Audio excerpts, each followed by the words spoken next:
England under fire, the Battle of the Blitz. A story of high explosive bombs that smashed whole blocks, of fire bombs that showered down by the thousands. To the men and women of Britain, war came as a red rain from the skies. Ruin, destruction, and lurking danger became part of everyday life.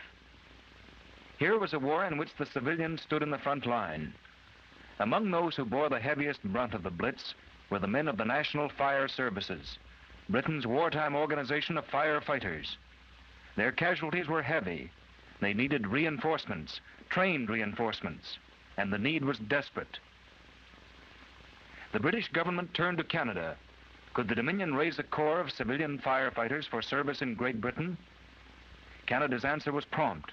Yes, the Department of National War Services would recruit and organize a corps of firefighters on army lines and would maintain it in Britain. To every fire department in Canada went the call for volunteers. The response was immediate, so the corps was organized with men of long firefighting experience at the head.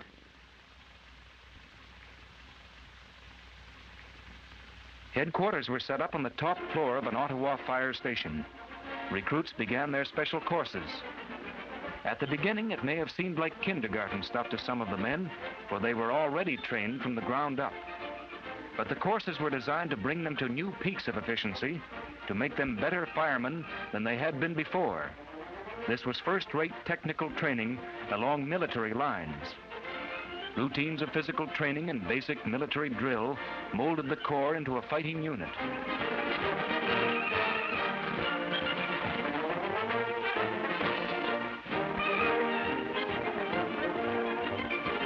Use of the gas mask formed an important part of the training program, because this was a danger that had to be taken into account when the men went overseas. They learned how to put on their respirators quickly, even when on the march.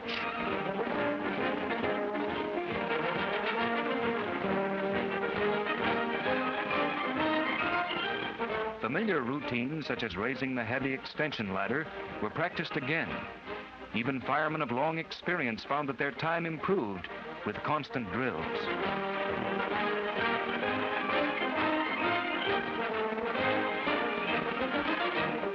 They polished up and improved their firefighting techniques, practiced with the useful short ladders.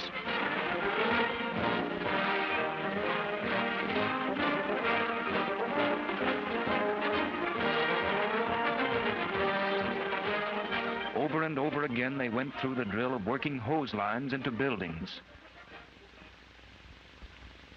They were given a thorough course in the use of life nets.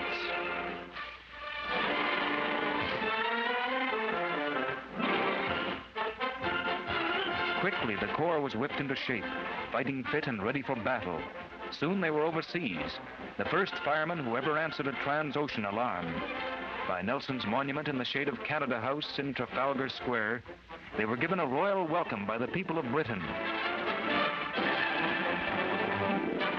Canadian firemen, reinforcements from abroad, ready to fight shoulder to shoulder with the hard-pressed smoke eaters of Britain. The High Commissioner for Canada, Vincent Massey, was there, and Home Secretary Herbert Morrison welcomed them to England. The Corps came under the administration of the Home Office, which directed the National Fire Services of Britain. Crews were posted at once to 4 of the hottest areas under Blitz attack: the big ports of Bristol, Portsmouth, Southampton, and Plymouth, major targets of the Luftwaffe's fire bombs. The men were often quartered in hospitable British homes, but in some areas, they built their own stations.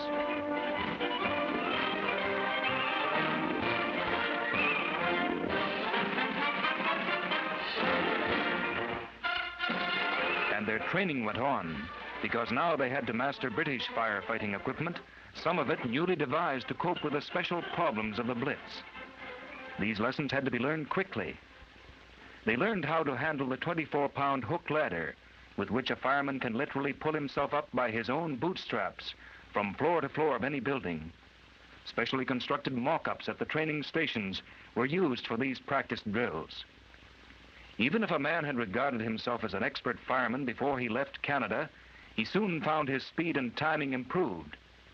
And if all this routine may have seemed dull at times, the men knew that these were skills upon which lives would depend. Practice with the ladders constituted only one part of the program. They were given very thorough training in the use of the foam extinguishers that had been developed as the most effective weapons against oil fires. British supplies of gas and oil were under constant attack by the Nazis. German bombers made repeated raids on dock areas to get at the oil storage tanks. The resulting fires were not only destructive, consuming great quantities of precious oil, but they were difficult to fight. The firemen learned how to use pourers fastened to the tops of extension ladders to get the foam into the burning tanks. They used their own drill tower for practice. This sort of drill was at least a good deal cooler than the real thing. As part of the program, the firemen learned how to use the trailer pumps that had proven of special value in fighting oil fires. There were two types of foam inductors, inline and portable models. They pumped up water from canvas tanks, and when foam compound was added to the inductor, a smothering stream was sent into the blazing oil.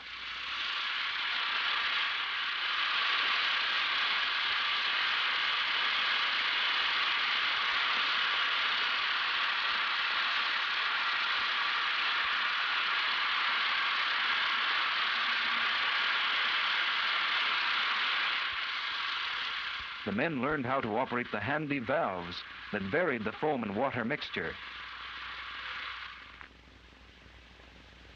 To master the technique of fighting oil fires also called for drill in the use of sprays. Often when oil fires could not be extinguished, they could at least be kept from spreading. By using flat, fan-tailed nozzles, the firemen were able to throw thin, high walls of spray between the oil tanks. All this training was destined to play a big part in the fight to save Britain's vital oil supplies. In England, connections to the water supply are made below pavement level. The Canadian firemen were shown how to plug a connector into a pipe valve set in the water main. They were shown how to use devices that snapped the fittings into place in a matter of seconds. Groundwater mains damaged by bomb blasts were hard to get at, difficult to repair. Steel water pipes above ground provided one answer to the problem. Sometimes the Canadian firemen ran up against peculiar water hydrant systems. In a few communities, the main water pipe was equipped with wooden plugs. These would have to be knocked out to insert the wedge-shaped base of a portable hydrant.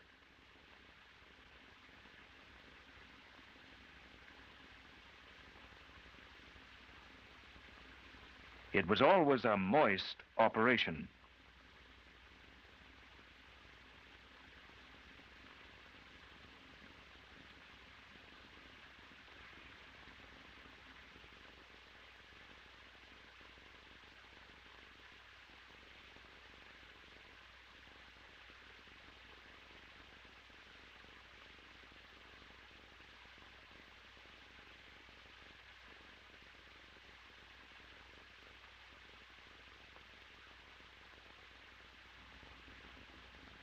The Canadian Corps was well equipped.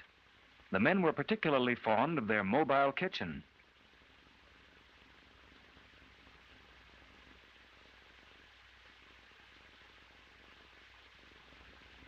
Wartime first aid and training and rescue work from wrecked buildings formed an important part of the curriculum.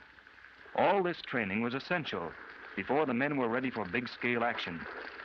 The fires were the payoff. Here was the real test of the training plan that had started in Canada many months before. Lectures, drill, and constant practice had shaped up a firefighting corps that knew its stuff.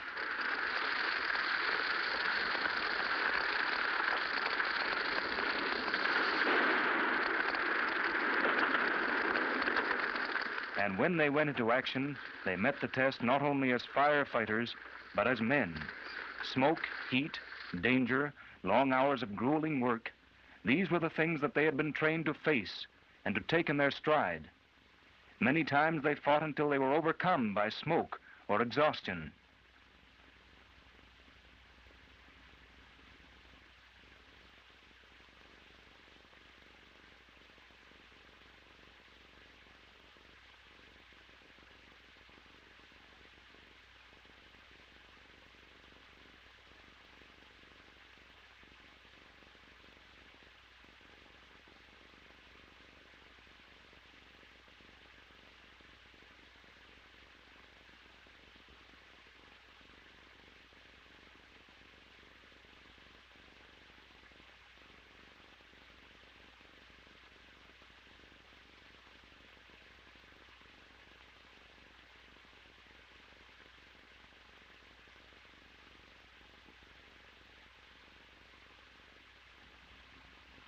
So the battle went on through the worst month of the Blitz, day after day, night after night, a discouraging and seemingly endless struggle. Often they had to give ground, but every fire was fought to the last spark and ember.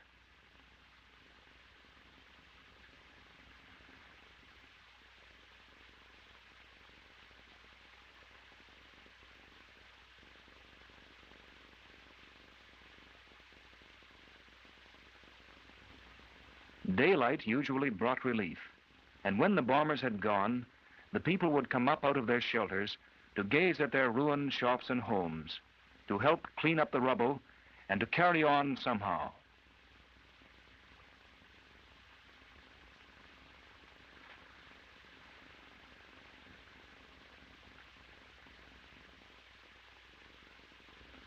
Slowly, steadily, Britain's aerial defense system became stronger. The raids became less violent, less frequent. In their spare time, the Canadians supplemented their training with an active sports program. Field days brought the men of different detachments together.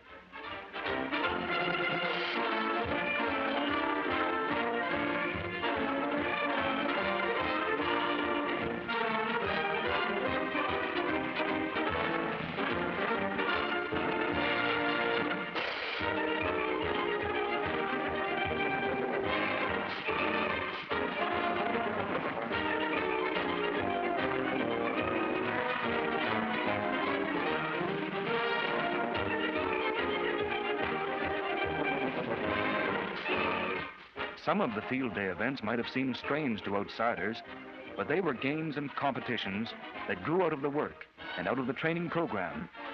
The winner of a hose rolling test knew the pride of a man who has proven himself good at his trade. High point of the field day events was always the large trailer pump competitions. It always provided rivalry between fire force areas and between stations. It called for speed plus efficiency. Not only was the exercise run against time, but every part of every man's job was checked by expert judges. Any lapse meant that the crew's total time was increased by a penalty of seconds.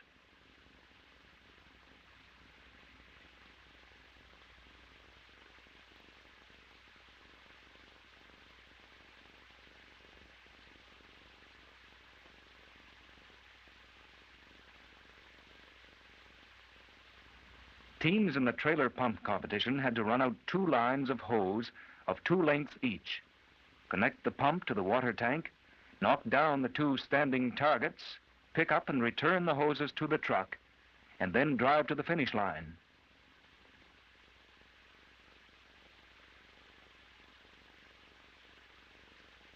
Teamwork really counts in this sort of race.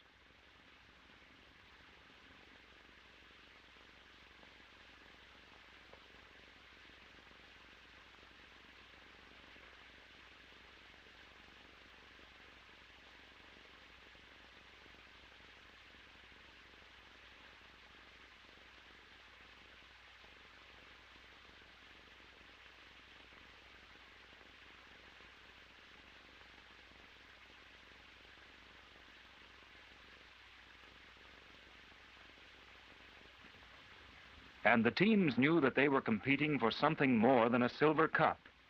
They were proving their ability to save seconds, seconds that might mean the saving of lives and property when the chips were down. Before the Nazis folded up, they lashed out at Britain with new weapons, new methods of attack from the air. The island rocked and smoked to the onslaughts of the hit-and-run bombers, the robot bombs, V-1 and V-2.